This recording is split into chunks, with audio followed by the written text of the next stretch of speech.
I call the honourable member Nikki Kay. Mr Speaker, I'm delighted to make a call on this local bill. I want to start by acknowledging Eric Roy.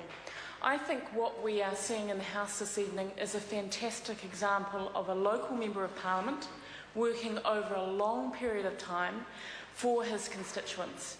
And I understand that he's been working since 1994 to try and get what is, I think, access to better services for the people of Stewart Island and better visitor infrastructure.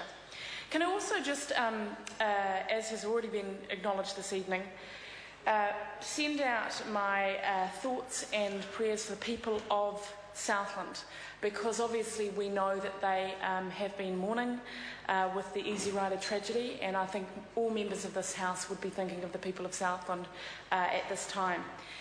Can I also acknowledge some comments that Annette King made earlier in this House this evening?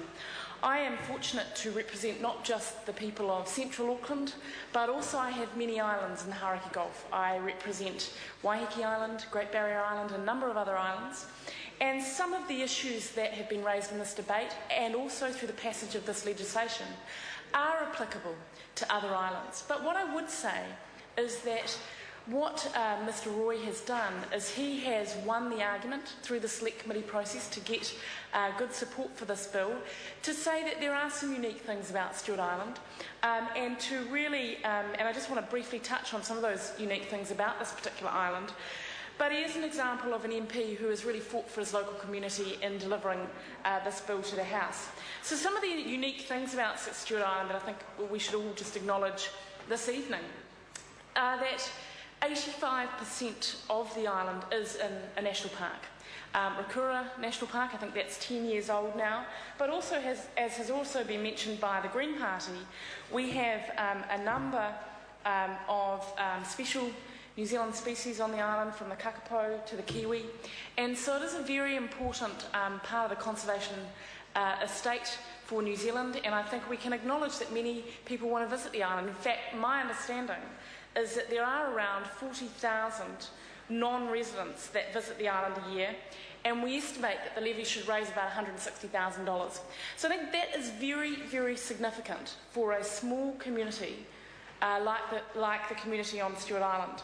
I think the other core point that I want to make today is that the Select Committee did make a number of changes. So we did have that discussion as to whether this was setting a precedent for other islands within New Zealand, and whether this was a unique situation.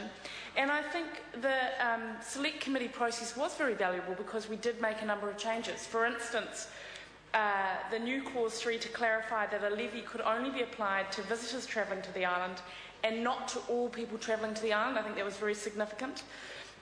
We also added a new Clause 5 because we obviously heard around implementation issues, to allow the Council to make bylaws to prescribe the rates of levies and the means of collecting them. So we thought that was very important from an operational perspective. And then we deleted Clauses 6 and 7 and inserted a new Clause 6, which I think really was about consistency. But I think the point that I'd make, and it's already been made by Annette King this evening, is by passing this legislation, I think we are really helping the people of Stewart Island to be able to deliver visitor infrastructure that it's very difficult for them to be able to pay for. The second thing that we are doing is we are improving the viability of the island from a tourism destination. The third thing I think that we're all acknowledging here this evening is that this is a very good example of a local member doing a very good job over a significant period of time advocating for his community to deliver some legislation that will make a real difference to a small isolated community in New Zealand, of which there are many members of this House who represent communities like that. So I commend this bill to the House, and I commend Eric Roy for his long advocacy for the people of Stewart Island. Thank you. I call the honourable member